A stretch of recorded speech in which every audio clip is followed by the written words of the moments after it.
Oke. Bismillahirrahmanirrahim. Assalamualaikum warahmatullahi wabarakatuh.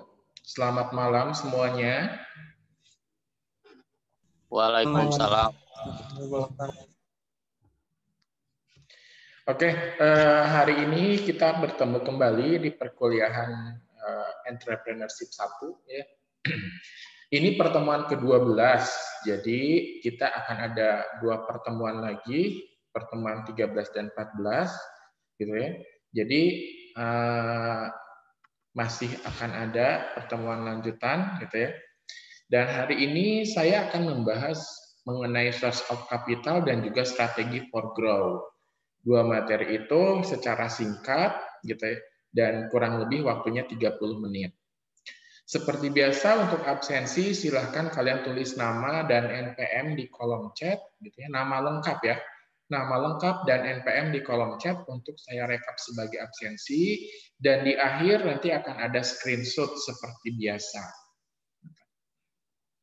Nah, untuk pertemuan hari ini kita ada kuis di LMS banyak 2 soal yang bisa kalian kerjakan dari sekarang sampai nanti pukul 22 atau pukul 10 malam, itu paling lambat di submit gitu ya. Nah, terkait dengan materi yang hari ini.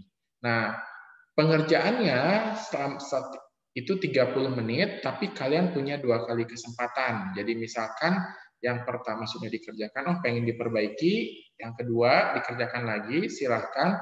Tapi yang sampai ke saya dan yang dinilai adalah yang terakhir, jawaban yang terakhir Anda kerjakan. Itu yang akan sampai ke saya dan jadi poin nilai.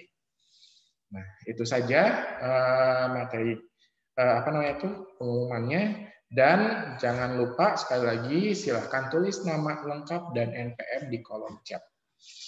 Saya akan mulai materinya. Yang pertama adalah source of capital. Source of capital dari kalau kita terjemahkan berarti kan sumber modal ya. Sumber modal untuk kita memulai usaha. Source of capital ini jenisnya ada 2. Yang pertama debt financing, yang kedua equity financing. Debt financing itu artinya kita meminjam kepada pihak lain untuk membiayai usaha kita. Ketika meminjam ini biasanya diperlukan kolateral atau jaminan, gitu ya. Dan pada saat pengembalian pinjaman biasanya yang kategori debt financing itu harus ada, biasanya pengembaliannya disertai bunga, gitu ya. Jadi ada bunga yang harus dibayarkan pada saat pengembalian. Nah, kalau equity financing, nah di sini satu dia tidak menggunakan jaminan.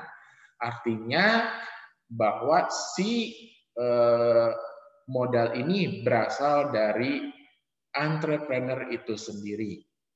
Selain itu, kalau misalkan dari luar tapi tanpa jaminan, sistemnya equity financing, biasanya ketika orang luar itu atau si investor itu dia akan mendapatkan posisi sebagai ownership juga atau kepemilikan. Jadi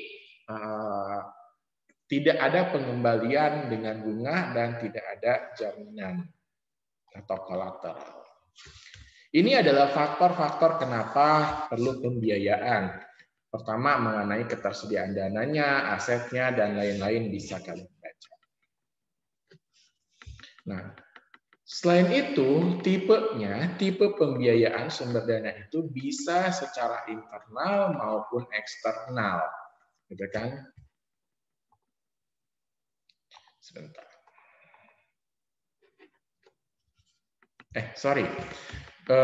Ini masuk ke dalam sumbernya, gitu ya. Tadi tipenya bisa debt, bisa equity. Nah, sekarang yang disebut source of capitalnya sendiri itu satu adalah dia dari internal ataupun external fund. Internal itu bisa dari profit, misalkan profit kita yang kita jadikan modal kembali, atau sales of asset, jadi menjual aset usaha terus kita jadikan uang modal. Nah, Biasanya gitu ya untuk internal ini untuk pembiayaan yang sifatnya short term atau jangka pendek. Misalkan kita memerlukan cash atau uang liquid gitu ya, yang untuk pembiayaan-pembiayaan tertentu. Atau untuk extend payment dari supplier. Misalkan kita, oh gimana caranya nih biar pembayarannya mundur gitu ya, seperti itu. Nah itu secara internal.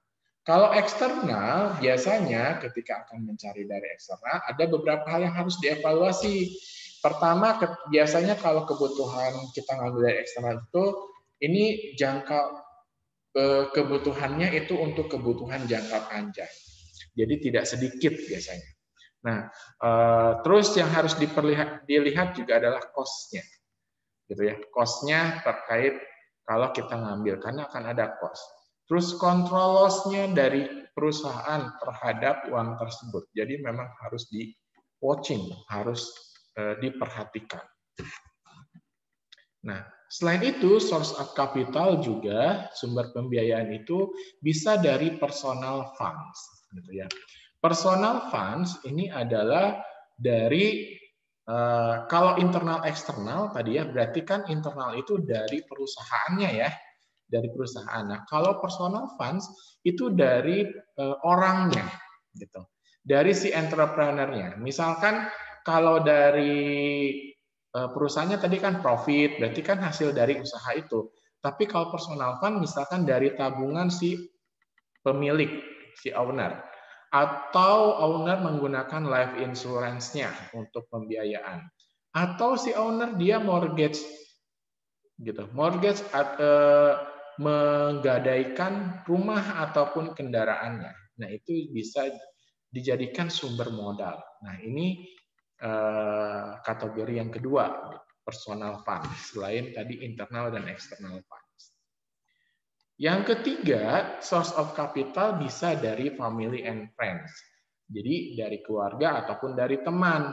Nah, keuntungannya ini lebih mudah gitu ya, dan biasanya lebih sabar mereka daripada seorang investor.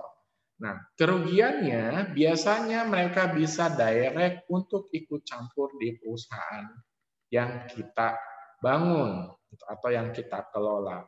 Oleh karena itu, walaupun dengan family, walaupun dengan teman, harus ada agreement yang memang kita buat. Agreement ini sifatnya formal dan di dalamnya minimal meliputi satu, jumlah uang yang terlibat. Yang kedua, kondisi pembayarannya seperti apa. Yang ketiga adalah hak dan kewajiban masing-masing pihak. Dan yang keempat adalah apa yang harus dilakukan ketika memang usaha kita fail. Nah, itu harus disepakati dalam perjanjian yang untuk keluarga ataupun dengan teman. Selanjutnya yang kelima adalah komersial bank. Udah jelas ya kalau dari bank memang ini kita bisa mengajukan pinjaman gitu kan. Nanti bisa kalian baca di sini.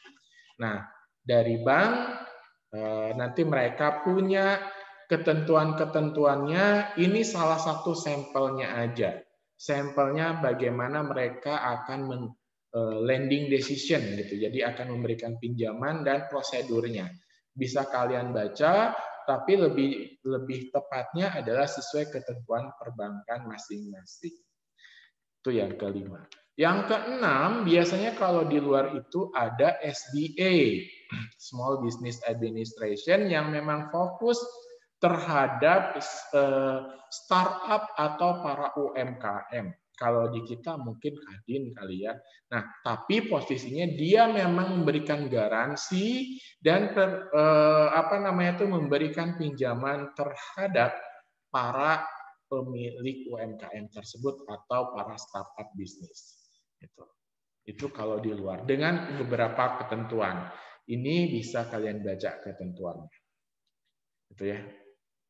Nah, kalau di Indonesia SBA saya belum nemu, tapi memang banyak lembaga-lembaga swasta yang memang membantu terhadap pertumbuhan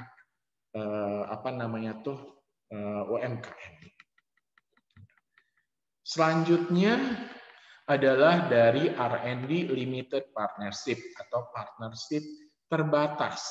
Biasanya di sini adalah ketika kita akan meluncurkan atau membuat sebuah produk, nah kita membutuhkan rekan nih untuk pembiayaannya. Dan kenapa disebut terbatas? Karena kita batasi biasanya cuma 1 atau 2, gitu ya. Nah, pada saat seperti ini ada beberapa hal penting yang harus diperhatikan. Pertama adalah kontrak dan juga tadi limitednya, gitu ya. Dan terakhir adalah sponsoringnya. Kontraknya harus jelas antar kedua belah pihak karena biasanya partnership ini melibatkan 2 lembaga, bukan perorangan lagi. Yang kedua, secara kebutuhan itu akan terpenuhi karena kita akan menseleksi biasanya yang lolos jadi partner adalah yang memang mampu memenuhi kebutuhan modal secara keseluruhan. Sehingga harus diatur nanti dalam kontrak bagaimana nih pengaturan prosedurnya, investasinya, dokumentasinya, dan scope of research-nya. Gitu. Ruang lingkup pekerjaannya harus diatur, company A seperti apa, company B seperti apa.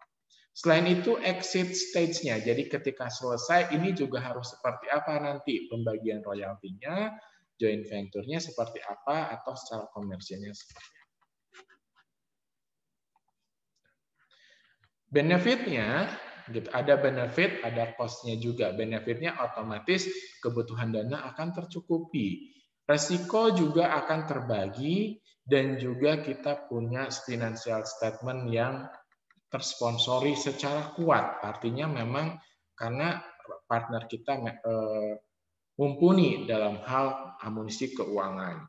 Dari sisi cost, kita expanding time dan money-nya lebih banyak gitu ya. Place-nya harus restricted dari sisi teknologi dan lain sebagainya, harus dijaga masing-masing kerahasiaannya dan harus masing-masing sesuai perjanjian, dan exit dari atau keluar ketika akan menyelesaikan itu lebih kompleks karena masing-masing punya kepentingan. Selanjutnya source of capital itu berasal dari government grants atau bantuan dari pemerintah. Ini sih berdasar, kalau yang di slide itu berdasarkan di Amerika ya. Nah, kalau contoh di Indonesia adalah yang kemarin, misalkan ada apa ya, PUMK atau BPUM gitu yang memang dari pemerintah untuk para UMKM. Jadi itu disebutnya government grants. Walaupun misalkan ada yang gosipnya memang salah sasaran atau gimana, bagi kalian yang memang melakukan usaha sebaiknya ketika ada seperti itu diambil, gitu ya, agar memang tujuan dari membantu pemerintah agar tujuannya tepat sasaran. Government grants atau bantuan pemerintah itu ada tahapannya. Ini sih sebenarnya sesuai dengan yang di US. Kalau di kita ya ada sesuai dengan prosedur yang di Indonesia. Nah, selanjutnya adalah private placement atau memang penempatan atau yang memang disebut sebagai investor. Investor secara personal yang menempatkan dananya di bisnis yang kita sedang kelola. Di sini lebih formal biasanya gitu ya. Yang kita ajukan ini lebih formal dan entrepreneur harus tahu tipe-tipe investor dan kita harus consider terhadap itu. Kita harus melayani investor dan memperlakukan mereka sesuai dengan regulasi yang ada. Ini contohnya lagi yang di US, ada beberapa contoh yang memang di kita gitu. Atau memang sesuai dengan kesepakatan nih replacement-nya gitu. Placement-nya itu mungkin akan bagi hasil atau gimana, nah itu juga sesuai kesepakatan. Source of capital yang terakhir adalah bootstrap financing. Bootstrap financing ini ada yang memang agak sulit dikatakan sebagai source of capital. Tapi itu memang dia jadi sumber juga dalam pengelolaan kapital atau company kita. Karena bootstrap financing ini contohnya seperti ini. Misalkan kita itu kalau untuk membiayai usaha kita, volume penjualan itu minimalnya 10 unit gitu ya. Jadi kalian memberlakukan harga bahwa oke, kalau harganya 1 unit itu harganya 15.000, tapi kalau 10 unit harganya menjadi 12.000 gitu ya. Tapi minimalnya 10 karena nanti untuk menutupi biaya operasional di perusahaan tersebut. That's it, bootstrap financing. Ya. Kalau berlakuan seperti itu disebutnya bootstrap financing. Atau misalkan kalau ibu-ibu yang suka belanja ataupun bapak-bapak nih ada yang oke, beli barang satu item harganya full. Tapi ketika pembelian kedua itu didiskon 75%. That's frequent customer discount dan itu juga disebut bootstrap financing. Gitu ya. Diskon-diskon, promosi-promosi ketika memang untuk mengcover operasional disebut sebagai bootstrap financing. Oke. Nah, itu source of capital. Materi selanjutnya sambil berjalan nanti kalau ada pertanyaan silahkan ya. Materi selanjutnya adalah terkait dengan strategi untuk grow-nya seperti apa bisnis kita.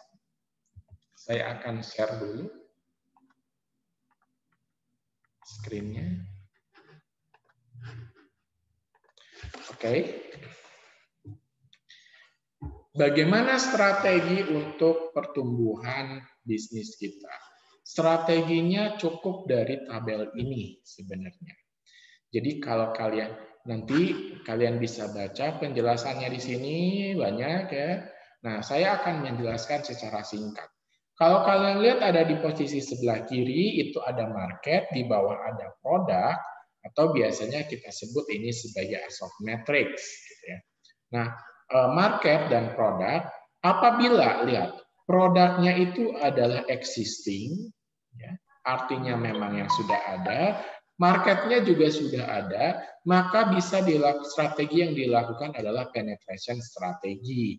Contoh penetration strategi adalah seperti ini.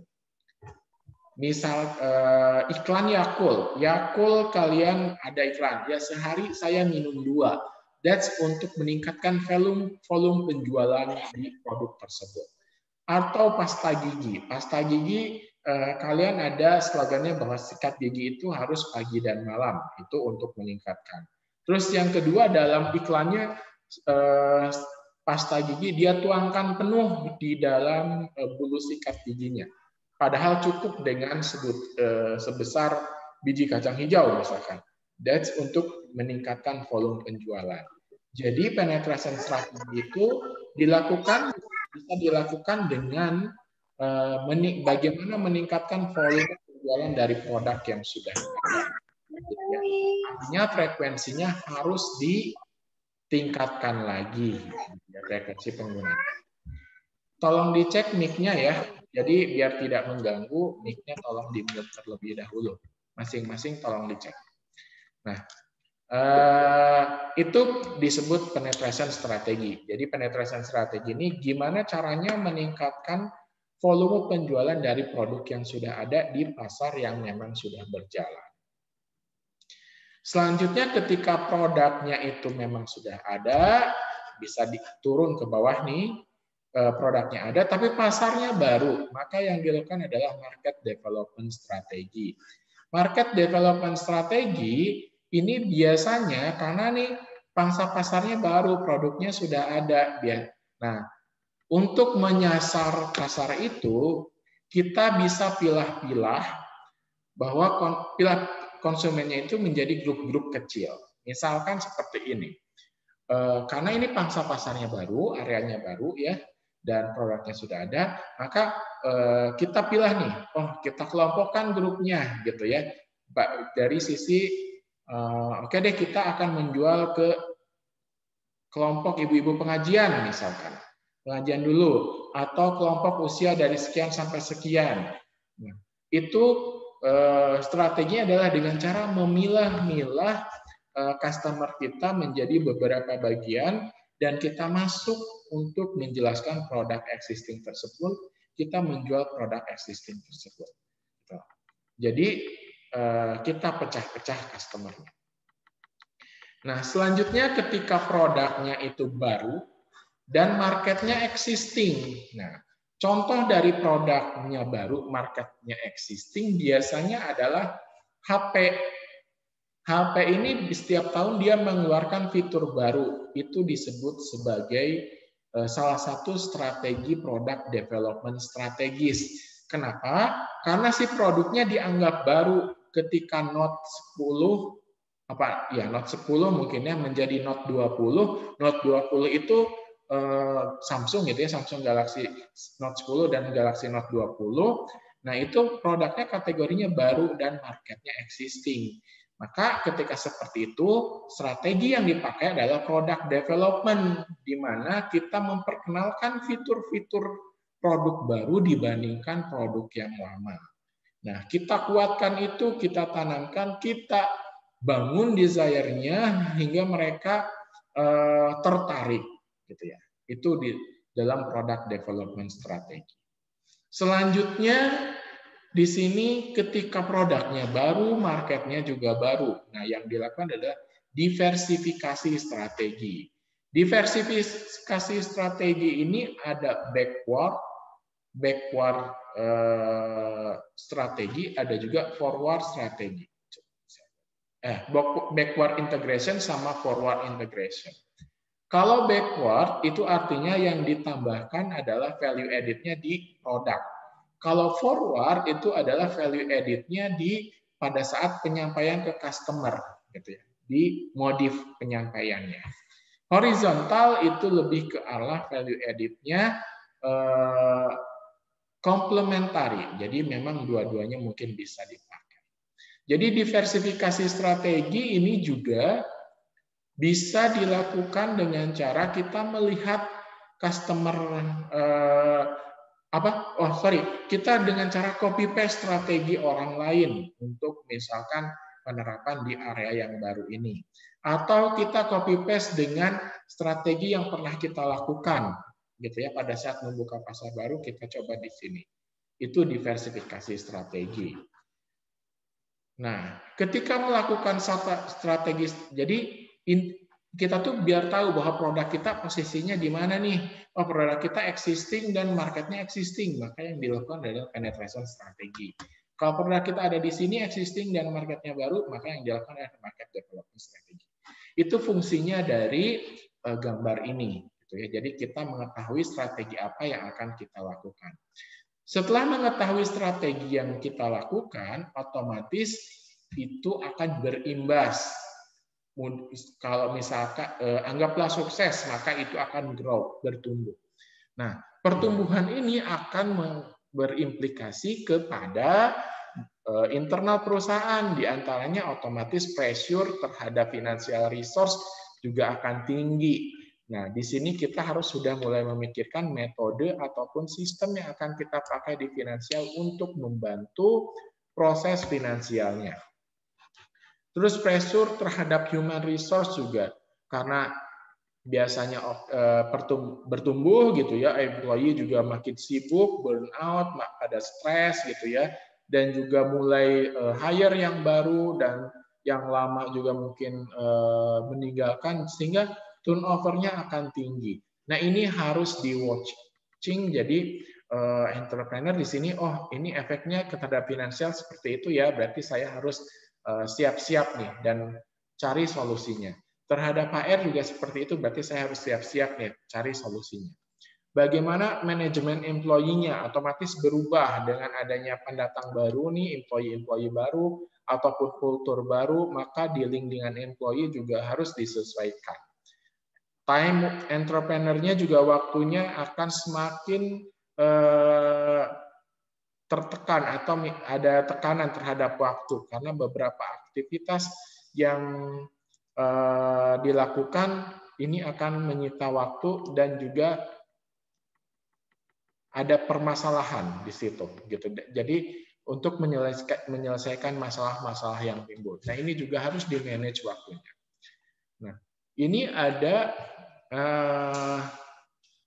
beberapa pernyataan, bukan apa namanya itu, dari historis yang bagaimana cara kita agar kita bisa mengkontrol secara finansial, HR dan lain-lain, bisa kalian baca di sini.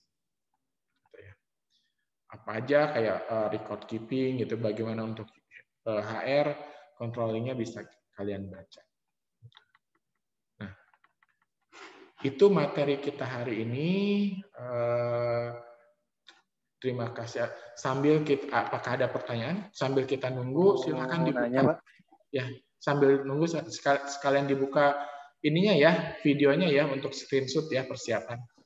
Gimana? Kalau tadi kan buat strategi pertumbuhan bisnisnya itu untuk bisnis umum, Pak. Maksudnya kalau produknya kayak produk IT, software yang tidak secara fisik ada, bisa diimplementasi juga atau gimana? Bisa di ini lagi, suaranya terputus-putus. Ini di Kanio bukannya? Iya, ya Pak. Oke, coba Jadi suaranya. kalau strategi tadi, apakah bisa diimplementasi untuk produk yang sifatnya software itu Pak, bukan secara fisik ada? Apakah tadi strateginya umum atau gimana? Oke. Jadi strategi yang saya sampaikan tadi ya, ini memang untuk semua, untuk semuanya. Jadi tidak hanya barang, tapi juga jasa.